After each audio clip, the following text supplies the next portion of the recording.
ഒന്നാമത്തെ ചോദ്യം നോക്കുക. A person bias A pen from A wholesaler at ₹10 for 20 pence. He sells those pens at ₹10 for 15 pence. Find his profit or loss percentage. അപ്പോൾ ഒരാൾ 10 രൂപയ്ക്ക് 20 പേന വാങ്ങിയിട്ട് അതേ 10 രൂപയ്ക്ക് 15 പേന അയാൾക്ക് സെല്ല് ചെയ്യാണ്. അപ്പോൾ അയാളുടെ ലോസ് അല്ലെങ്കിൽ ലാഭം അല്ലെങ്കിൽ നഷ്ടശതമാനം എന്താണ് കണ്ടുപിടിക്കാനാണ് പറഞ്ഞിരിക്കുന്നത്. അപ്പോൾ മിക്ക പരീക്ഷകൾക്കും നമുക്ക് ബാങ്കിൻ്റെ ആയാലും അതുപോലെ SSCയുടെ ആയാലും മിക്ക പരീക്ഷകൾക്കും നമുക്ക് പ്രതീക്ഷിക്കാവുന്ന ടൈപ്പ് ഒരു ചോദ്യമാണ്. ഇത്ര രൂപ കൊടുത്ത് ഇത്ര എണ്ണം വാങ്ങിയിട്ട് ഇത്ര രൂപയ്ക്ക് ഇത്ര പേന അല്ലെങ്കിൽ ഇത്ര ആർട്ടിക്കിൾ വിറ്റു എന്നുള്ള രീതിക്കുള്ള ചോദ്യം നമുക്ക് വരും. അപ്പോൾ ശ്രദ്ധിക്കുക, ആദ്യം തന്നിരിക്കുന്നത് നമ്മുടെ കോസ്റ്റ് പ്രൈസിന്റെ പാർട്ടാണ് അല്ലേ, വാങ്ങിയ വിലയുടെ പാർട്ടാണ്. അപ്പോൾ കോസ്റ്റ് പ്രൈസിന്റെ പാർട്ടാണ്. 10 രൂപയ്ക്ക് എത്ര പേനയാണ് അവർ വാങ്ങിയത്? 20 പേനയാണ് വാങ്ങിയത്. അത് അവിടുത്തെ കോസ്റ്റ് പ്രൈസ്. ഇത് പ്രൈസ്, ഇത് നമ്പറാണ് അല്ലേ, ഇത് പ്രൈസ്, ഇത് നമ്പറാണ്. അപ്പോൾ കോസ്റ്റ് പ്രൈസ് ആണ് 10 രൂപയ്ക്ക് 20 പേന വാങ്ങി. എന്നിട്ട് സെല്ലിംഗ് പ്രൈസ് എന്താ പറഞ്ഞിരിക്കുന്നത്?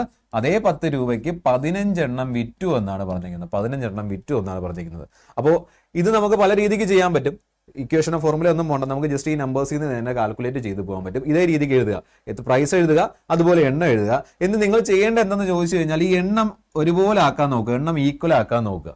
എണ്ണം ഈക്വൽ ആക്കാൻ നോക്കാൻ വേണ്ടിയിട്ട് എന്ത് ചെയ്യാണ്, ഞാനിവിടെ 20നെ 3 കൊണ്ട് മൾട്ടിപ്ലൈ ചെയ്തു, 15നെ ഒരു 4 കൊണ്ട് മൾട്ടിപ്ലൈ ചെയ്തു. അപ്പോഴത്തേക്ക് എത്രയാവും? അത് ഈക്വൽ ആവും. 20 × 3 60 ആവും, 15 × 4 60 ആവും. ഓക്കെ, അല്ല ക്രോസ് മൾട്ടിപ്ലൈ ചെയ്ത് നമുക്ക് ചെയ്യാം. ഏത് മെത്തേഡ് വേണോ നിങ്ങൾക്ക് യൂസ് ചെയ്യാൻ പറ്റും കേട്ടോ. അപ്പോൾ ഇതൊന്നും ഞാനിവിടെ ചെയ്യുന്നത് ഈ എണ്ണത്തിനെ ഒരുപോലെ ആക്കാൻ വേണ്ടി ചെയ്യണം. അപ്പോൾ ഞാൻ 20നെ 3 കൊണ്ട് മൾട്ടിപ്ലൈ ചെയ്ത് 60 ആയി, 15നെ 4 കൊണ്ട് മൾട്ടിപ്ലൈ ചെയ്തു 60 ആയി. അപ്പോൾ ഈ കംപ്ലീറ്റ് എൻ്റെ ഇക്വേഷനെ നമ്മൾ ആ ചേഞ്ച് വരുത്തുകയാണ്. അപ്പോൾ ഈ ഒരു പ്രൈസിലും ആ ഒരു ചേഞ്ച് വരുത്തുക. നമ്മളിവിടെ ഈക്വലൈസ് ചെയ്യാൻ വേണ്ടിയിട്ട് എന്താ പറയുക, ചേഞ്ച് ഫുള്ളായിട്ട് നമ്മൾ ചെയ്യണം കേട്ടോ. അപ്പോൾ പുതിയ സെല്ലിംഗ് പ്രൈസും കോസ്റ്റ് പ്രൈസും നമുക്ക് അവിടെ നിന്ന് കിട്ടും. കോസ്റ്റ് പ്രൈസ് എന്ന് പറഞ്ഞാൽ 3 × 10 എത്രയാവും? 30 ആവും. അതുപോലെ 20 × 3 എത്രയാണ്? 60 ആവും. പുതിയ സെല്ലിംഗ് പ്രൈസ് വരുമ്പോഴത്തേക്കും എത്രയാവും? 4 × 10 40 ആവും. അതുപോലെ എന്താ പറയുക, 15 × 4 എത്രയാണ്? 60 ആവും. അപ്പോൾ ആ എണ്ണം നമ്മൾ എന്ത് ചെയ്തു? ഒരുപോലെ ആക്കി. ഇനിയാണ് നമുക്ക് ചെയ്യേണ്ടത്, നമുക്ക് കണ്ടെങ്കിൽ പ്രോഫിറ്റ് അല്ലെങ്കിൽ ലോസ് പെർസെൻറ്റേജ് ആണ് കണ്ടുപിടിക്കേണ്ടത്. അപ്പോൾ കോസ്റ്റ് പ്രൈസിന്റെയും സെല്ലിംഗ് പ്രൈസിന്റെ ഡിഫറൻസ് ആയിരിക്കും അവിടെ എന്തെന്ന് പറയുന്നത്? പ്രോഫിറ്റ് അല്ലെങ്കിൽ ലോസ് എന്ന് പറയുന്നത്. ഇതിന്റെ ഡിഫറൻസ് എടുക്കുക. ഇതിന്റെ ഡിഫറൻസ് എന്ന് പറയുന്നത് എത്രയാണ്?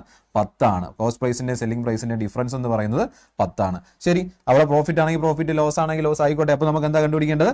പ്രോഫിറ്റ്. നമുക്കിവിടെ പ്രോഫിറ്റ് പെർസെൻറ്റേജ് ആയി കണ്ടുപിടിക്കേണ്ടത്. കോസ്റ്റ് പ്രൈസ് 30 ആണ്, സെല്ലിംഗ് പ്രൈസ് എത്രയാണ്? 40 ആണ്. സെയിം ആർട്ടിക്കിൾ വരുന്നത്. ഓക്കെ, അപ്പോൾ ശ്രദ്ധിക്കേണ്ട കാര്യം, അവിടെ എത്രയാണോ ലോസ് അല്ലെങ്കിൽ പ്രോഫിറ്റ് അതേ divide by cost price. Cost price ഇവിടെ എടുക്കേണ്ടത് ഇവിടുത്തെ 30 ആണ് കേട്ടോ.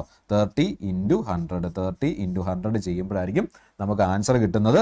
അപ്പോൾ ഇത് കട്ട് ചെയ്യുമ്പോഴത്തേക്കും 33 1/3% അല്ലെങ്കിൽ 33.3% എന്നായിരിക്കും നമ്മുടെ ആൻസർ വരുന്നത് കേട്ടോ. അത്രയും പെർസെൻറ്റേജ് പ്രോഫിറ്റ് ആയിരിക്കും അവർക്ക് കിട്ടുന്നുണ്ടാവുക.